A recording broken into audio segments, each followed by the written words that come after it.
Assalamualaikum warahmatullahi wabarakatuh. Perkenalkan, saya Emma Putri Ristiani, calon guru penggerak angkatan 10 dari Kabupaten Pemalang. Dalam video kali ini, saya akan menyampaikan aksi nyata modul 1.4 tentang budaya positif.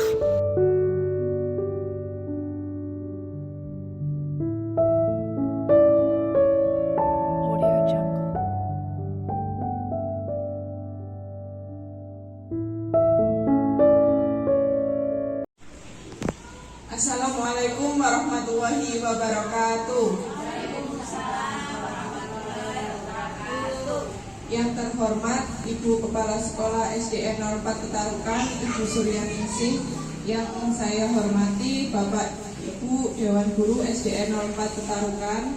Saya ucapkan terima kasih karena di siang hari ini semua menghadiri acara diseminasi penyebaran pemahaman dan penerapan pengalaman budaya positif. Diseminasi ini saya lakukan untuk memenuhi tugas CGP modul 1.4. Penyebaran pemahaman dan penerapan pengalaman budaya positif. Konsep inti budaya positif yang pertama adalah perubahan paradigma belajar, yang kedua disiplin positif, yang ketiga nilai-nilai kebajikan, yang keempat motivasi perilaku manusia, yang kelima kebutuhan dasar manusia, yang keenam posisi kontrol guru, yang ketujuh keyakinan kelas, dan yang kedelapan adalah segitiga restitusi.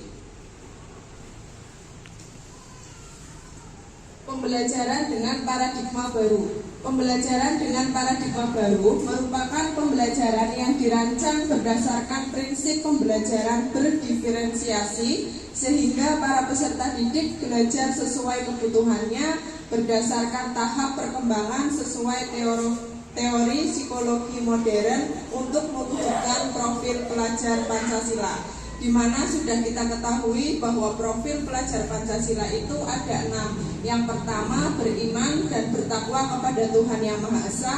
Yang kedua, berkebinekaan global. Yang ketiga, bergotong royong. Keempat, kreatif. Kelima, bernalar kritis. Dan yang keenam adalah mandiri. Miskonsepsi tentang teori kontrol. Yang pertama, ilusi guru mengontrol murid. Yang kedua, ilusi bahwa semua penguatan positif, efektif, dan bermanfaat. Yang ketiga, ilusi bahwa kritik dan membuat rasa bersalah mampu menguatkan karakter. Dan yang terakhir adalah ilusi bahwa orang dewasa berhak memaksa. Yang selanjutnya adalah perubahan paradigma stimulus respon ke pendekatan teori kontrol. Pada stimulus respon, realitas atau kebutuhan kita itu sama, namun dalam teori kontrol, realitas atau kebutuhan kita itu berbeda. Dalam stimulus respon, semua orang melihat hal yang sama, namun dalam teori kontrol, setiap orang memiliki gambaran yang berbeda. Pada stimulus respon, kita mencoba mengubah orang agar berpandangan sama dengan kita. Namun pada teori kontrol, kita berusaha memahami pandangan orang lain tentang dunia. Yang selanjutnya, perilaku buruk dilihat sebagai suatu kesalahan. Itu jika kita melihat dalam kacamata stimulus respon. Namun kalau teori kontrol adalah semua perilaku memiliki tujuan. Orang lain bisa mengontrol saya. Dalam teori kontrol, hanya Anda yang bisa mengontrol diri Anda sendiri. Saya bisa mengontrol orang lain, namun dalam teori kontrol Anda tidak bisa mengontrol orang lain. Yang selanjutnya, dalam stimulus respon, pemaksaan ada pada saat tujuannya gagal. Namun dalam teori kontrol, kolaborasi dan konsensus menciptakan pilihan baru. Dan yang terakhir, model berpikir menang atau kalah. Dalam teori kontrol yang ada adalah model berpikir menang. Yang selanjutnya adalah disiplin positif. Disiplin berasal dari kata discipline yang artinya belajar. Disiplin mengacu pada disiplin diri yang memiliki tanggung jawab terhadap apa yang dilakukannya, berdasarkan nilai-nilai yang diyakini. Disiplin positif merupakan salah satu penerapan disiplin yang bertujuan untuk menumbuhkan kesadaran serta memberdayakan peserta didik tanpa imbalan, penghargaan atau reward, ancaman atau hukuman. Sebagai pendidik, tujuan kita adalah menciptakan peserta didik yang kita miliki disiplin diri sehingga mereka berperilaku mengacu pada nilai-nilai kebajikan universal dan memiliki motivasi intrinsik dalam perubahan perilaku ke arah yang lebih baik. Yang selanjutnya adalah nilai-nilai kebajikan. Contoh nilai kebajikan: beriman dan bertakwa pada Tuhan Yang Maha Esa dan berakhlak mulia, berkebinekaan global, gotong royong, mandiri, kreatif, dan bernalar kritis. Yang selanjutnya contoh kebajikannya adalah toleransi, rasa hormat, integrasi, mandiri, menghargai, antusias, empati, keingintahuan, kreativitas, kerjasama, percaya diri, dan komitmen.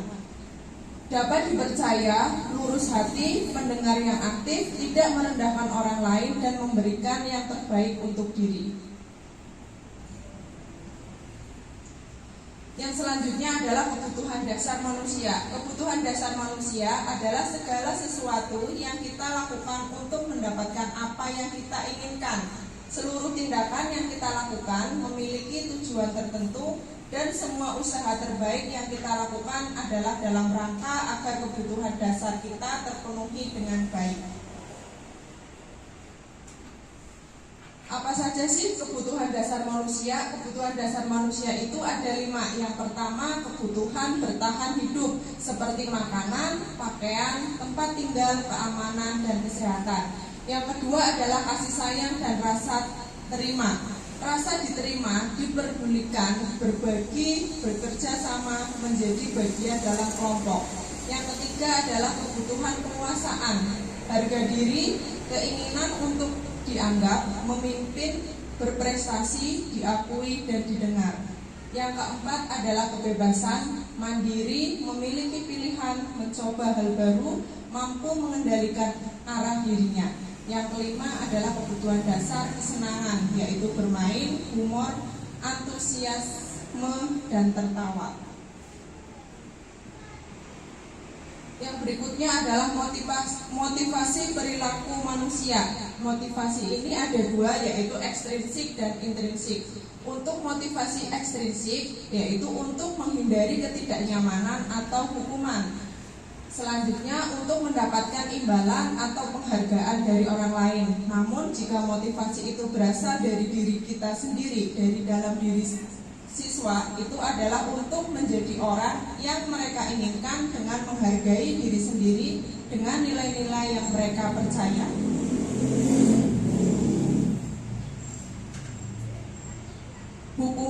Hukuman itu tidak terencana, murid tidak tahu apa yang akan terjadi atau tidak dilibatkan, bersifat satu arah, berupa hukuman fisik atau psikis. Konsekuensi itu terencana atau disepakati sesuai peraturan, murid tetap dibuat tidak nyaman dan sikap guru memonitori murid.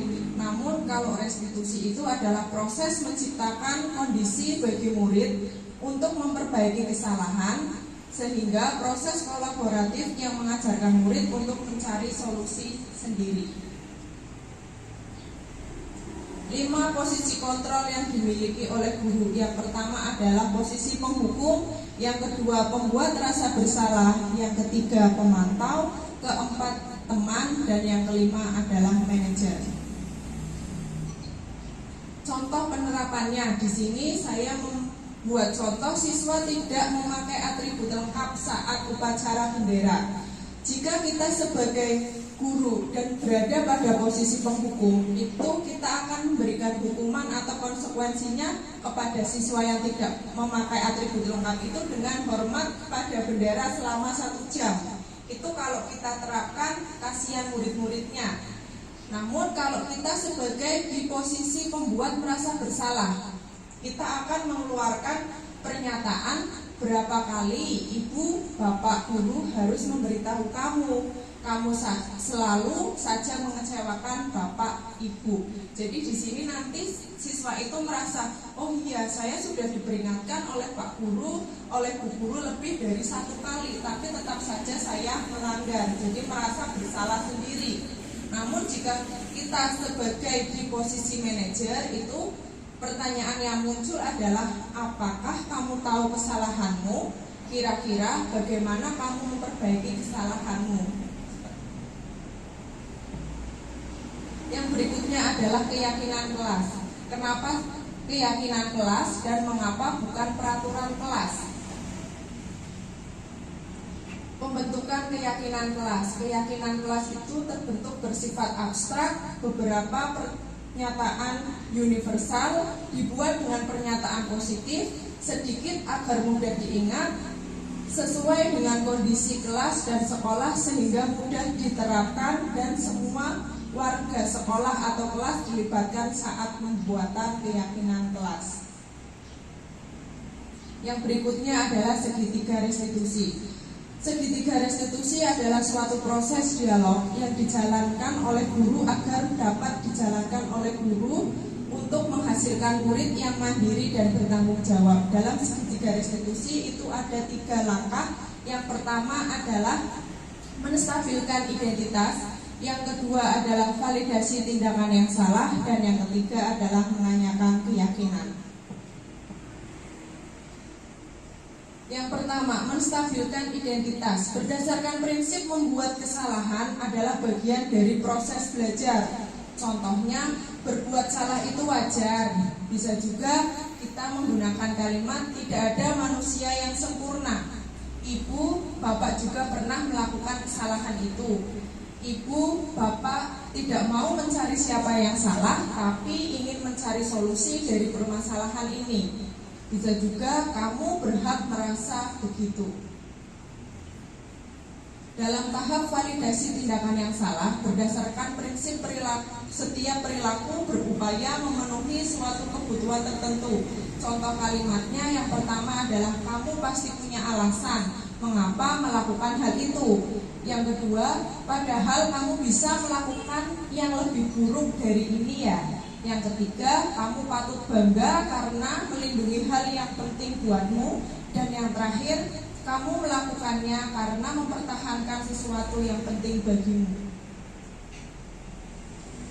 Yang terakhir yaitu menanyakan keyakinan. Berdasarkan prinsip teori kontrol bahwa pada dasarnya kita termotivasi secara intrinsik. Contohnya, apa keyakinan kelas kita, nilai-nilai apa yang sudah disepakati bersama, seperti apa gambaran sebuah kelas yang ideal menurut kamu ingin menjadi orang yang seperti apa. Yang berikut adalah contoh penerapan segitiga restitusi yang saya lakukan di kelas saya. Jadi dalam video itu adalah siswa yang bernama Anggun. Nah, pada suatu hari, yaitu hari Jumat, Mbak Anggun itu melakukan sebuah kesalahan, yaitu mendapatkan tugas. Dia sudah mengerjakan, tetapi ada temannya, salah satu temannya yang selalu mencontek hasil pekerjaan dari Mbak Anggun itu. Karena temannya itu menconteknya tidak hanya 1 kali, itu sudah berulang kali, entah itu PR untuk yang di rumah atau tugas yang di sekolah, temannya selalu mencontek. Akhirnya Mbak Anggun itu merasa marah sampai maki-maki temannya dan menggebrak meja. Dalam hal ini mungkin kalau kita merasa menjadi Mbak Anggun pun akan melakukan hal yang sama. Untungnya Mbak Anggun tidak melakukan hal-hal yang lebih buruk dari menggebrak meja, misalnya seperti memukul temannya yang sudah mencontek.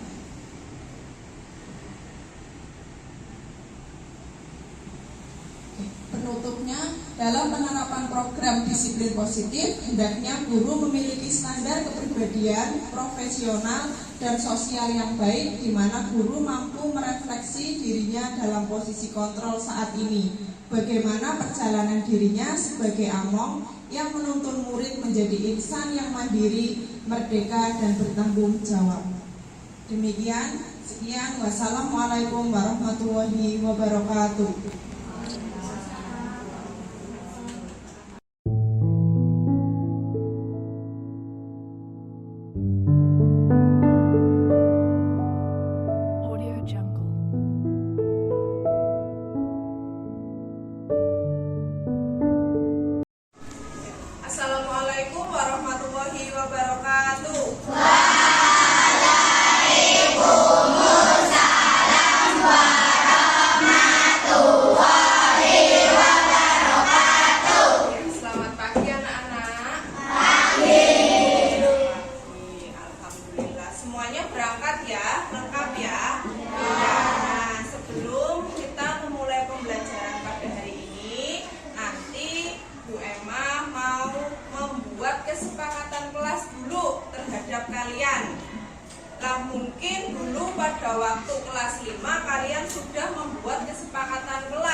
meja gitu.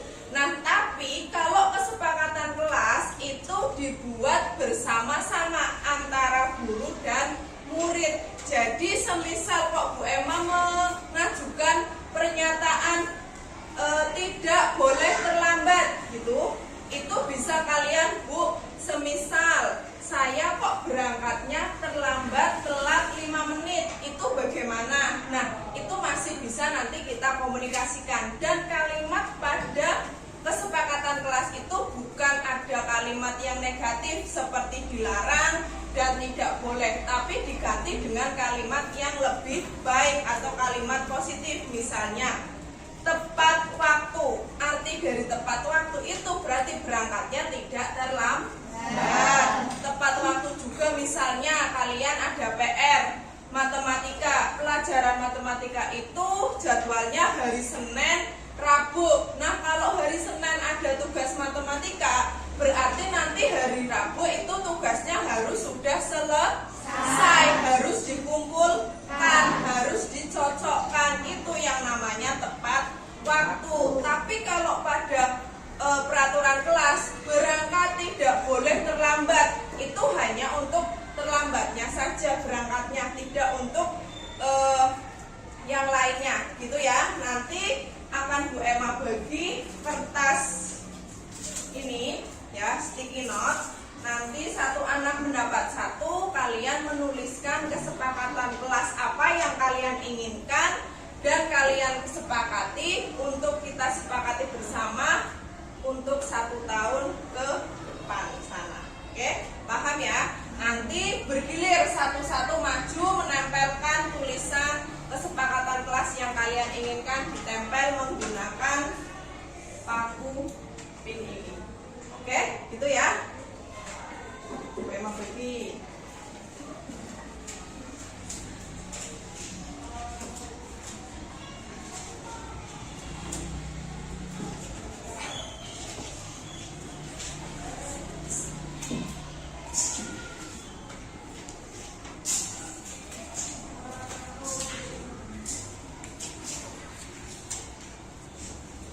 Nanti pada saat menulis tulisannya yang agak besar, jadi terlihat saat kesepakatan kelas itu ditempel di dinding, itu nanti tetap bisa terbaca.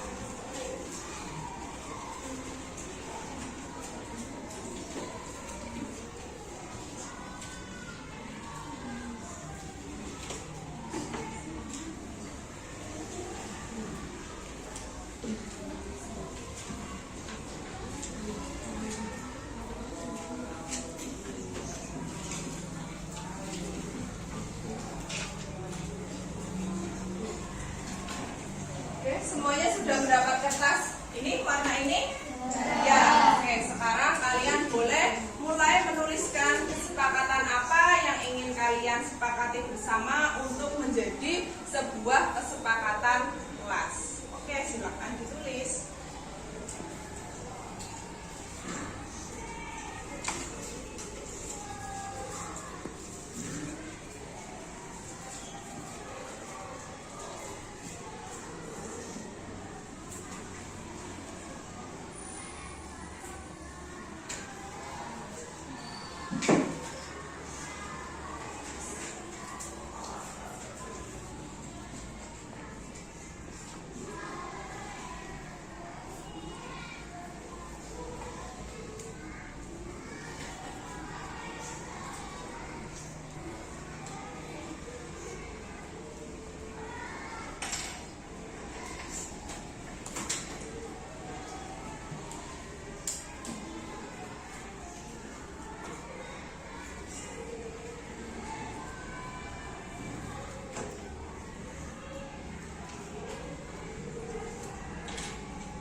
Menempelkan dan kemudian membacakan. Jadi nanti satu anak maju satu-satu menempelkan, kemudian nanti setelah ditempel kalian bacakan kesepakatan kelas apa yang sudah kalian tulis, gitu ya. Oke, yang namanya Bu Emma panggil bisa maju ke depan. Mas Rafael. Yuk.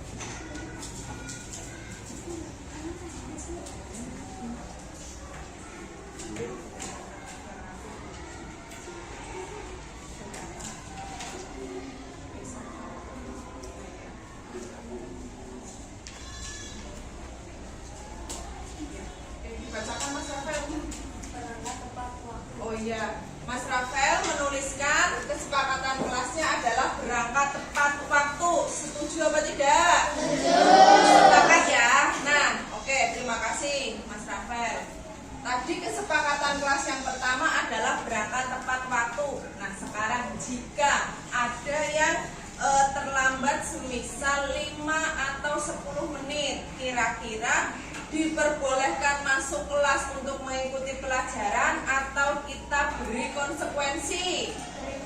Konsekuensi, ingat Bu, beri hukuman aja, nggak boleh dihukum. Jadi konsekuensi sama hukuman itu beda. Kalau hukuman itu berarti Bu Emma yang meminta langsung, Mbak Akilah, nanti hukumannya kalian menyapu halaman, kamu menyapu halaman, itu nggak boleh. Tapi kalau konsekuensi itu ada diskusi antara guru dan siswa. Nanti kalau ada yang melanggar kesepakatan kelas, konsekuensi apa yang akan kita lakukan. Nah, kalau terlambat semisal 5-10 menit, konsekuensinya kalian pengennya apa? Nyanyi. Oke, berarti kalau ada yang terlambat 5-10 menit, konsekuensinya adalah nyanyi. Menyanyinya lagu nasional atau lagu daerah? Bebas, yang penting 2 pilihan itu ya. Oke, berarti nanti kalau ada yang melanggar kesepakatan kelas, itu berarti konsekuensinya adalah menyanyi, baik itu lagu nasional ataupun lagu daerah. Oke, baik, berarti ini disepakati ya. Sekarang yang maju adalah Mbak Zila. Oke.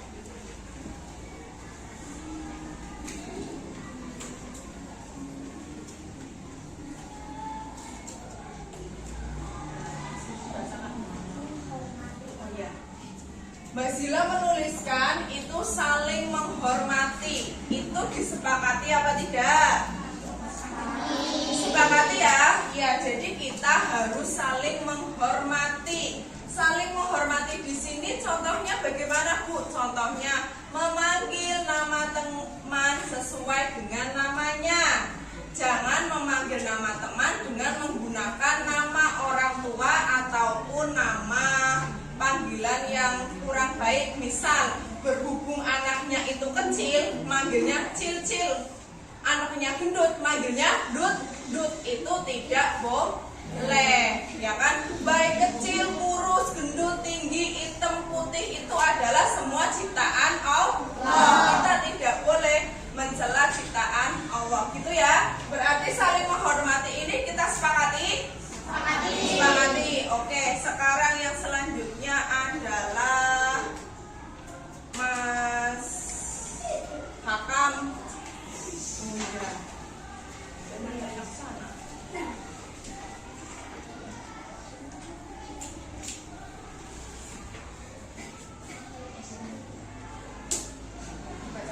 Mengerjakan PR. Oh ya, silakan. Mas Haka menuliskan mengerjakan PR. Nah, kalau ada PR, ada tugas, itu harus dikerjakan apa boleh tidak dikerjakan? Dikerjakan lah. Misal nih, Mbak Arza lupa tidak mengerjakan, malamnya itu pas mati lampu di rumahnya, kan lupa tidak mengerjakan. Kira-kira konsekuensinya apa kalau yang tidak mengerjakan tugas atau PR? Apa coba? Oh, mengerjakan tugas matematika.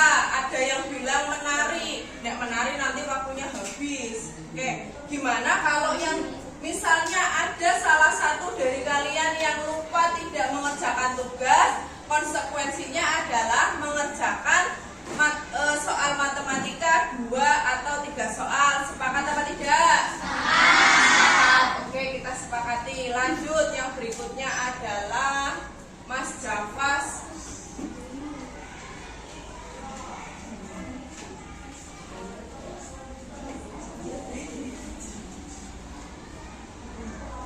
Iya, dibacakan. Memakai seragam lengkap. Oh iya, memakai seragam lengkap. Nah, sekarang Bu Emma tanya, kalau hari Senin itu setiap hari Senin kita melakukan kegiatan apa ya? Kalau upacara itu seragam lengkap yang diperlukan itu apa saja sih?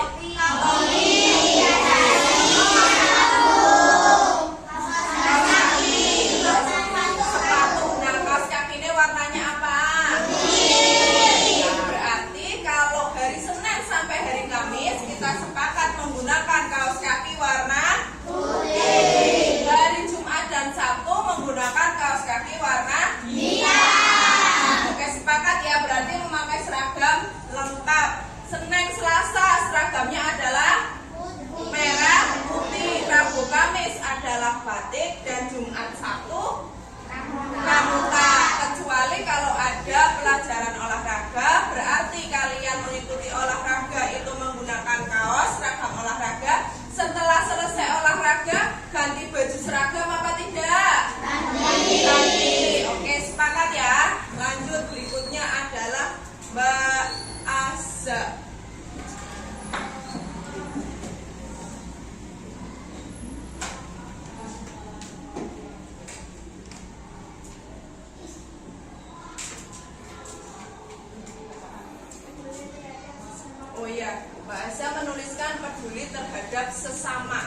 dipinjamkan. Iya, dipinjami. Tapi yang dipinjami itu harus bertanggung jawab, jangan dirusak gitu ya. Oke, selanjutnya adalah Mbak siapa ya?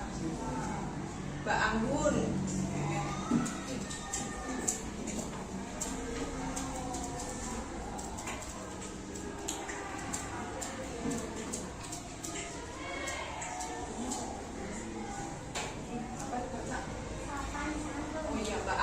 Menuliskan sopan santun. Sopan santun itu kita gunakan, kita pakai untuk ke semua orang. Contoh, kalau ada bapak ibu guru, berarti kalau kalian itu harus bersikap sopan santun. Bicaranya juga harus sopan santun gitu ya. Oke, yang selanjutnya sekarang Bu Emma nggak mau nunjuk, silakan siapa yang mau maju menempelkan. Oke, Mas Bagas.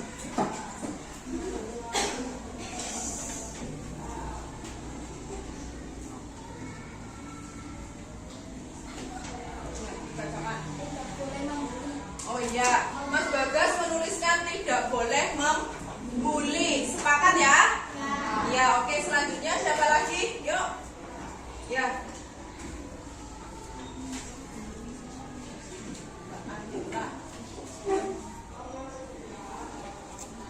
Melaksanakan piket sesuai jadwal. Oke, melaksanakan piket sesuai jadwal. Sepakat? Sepakat. Siapa lagi yang mau maju? Go. Ayo. Cikal. Oh, maju bicara malu-malu.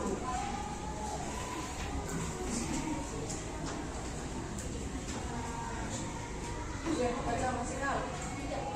Dilarang mengecek nama orang tua. Oh iya, Mas Cikal menuliskan dilarang mengecek orang tua. Berarti memanggil nama sesuai dengan sapaan atau namanya. Oke. Sekarang siapa lagi yang mau maju? Queen, Mbak Queen.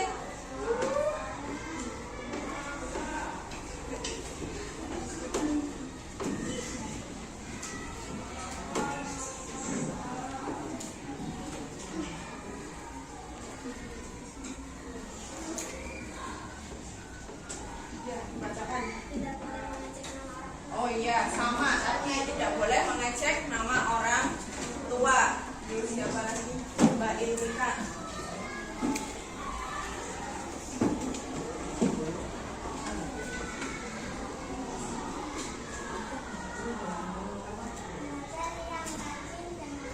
Oke, mengerjakan tugas. Terakhir yang maju adalah Mbak Hasna.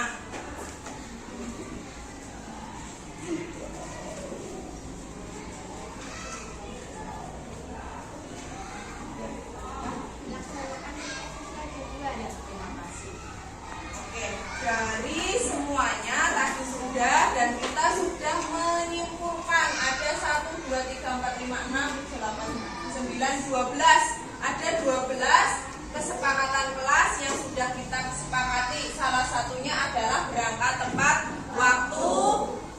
Terus yang kedua adalah saling menghormati. Yang ketiga sopan santun. Yang keempat mengerjakan tugas. Terus yang kelima melaksanakan piket sesuai jadwal. Tadi sopan santun sudah ya? Ya, dan tidak memanggil nama teman dengan sebutan orang tua. Dari semua kesepakatan kelas ini sudah kita sepakati ya, apabila ada salah satu teman kalian yang melanggar kesepakatan kelas, konsekuensinya adalah yang pertama menyanyi baik lagu daerah ataupun lagu nasional. Yang kedua adalah mengerjakan soal matematika sebanyak 2 atau 3 soal begitu. Oke, sudah ya. Nah, karena kita sudah membuat kesepakatan kelas ini, mari kita lanjutkan pelajaran hari ini, yaitu pelajaran seni. Oke, silakan kalian ambil buku paket, buku tulis dan alat tulis lainnya. Respon murid. Respon murid. Respon murid. Respon murid. Respon murid. Respon murid. Respon murid. Respon murid. Assalamualaikum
Bagaimana perasaan kamu saat membuat keyakinan kelas?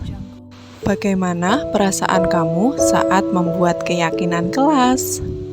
Bagaimana perasaan kamu saat membuat keyakinan kelas? Sangat senang sekali. Semangat. Sangat senang sekali. Senang. Semangat. Senang. Sangat senang sekali. Sangat senang sekali. Semangat. Semangat. Apakah menurutmu pembuatan keyakinan kelas itu penting dilakukan? Apakah menurutmu pembuatan keyakinan kelas itu penting dilakukan? Apakah menurutmu pembuatan keyakinan kelas itu penting dilakukan? Penting. Sangat penting. Sangat penting. Sangat penting. Sangat penting. Sangat penting. Sangat penting. Sangat penting. Sangat penting. Sangat penting. Sangat penting. Menurutmu, mengapa pembuatan kelas sangat penting dilakukan? Menurutmu, mengapa pembuatan kelas sangat penting dilakukan? Menurutmu, mengapa pembuatan kelas sangat penting dilakukan? Menurutmu, mengapa? Jadi lebih baik lagi. Lebih baik lagi. Menumbuhkan tanggung jawab. Lebih menghargai orang lain. Menumbuhkan tanggung jawab. Menjadi lebih baik lagi. Lebih menghargai orang lain. Menjadi lebih baik lagi.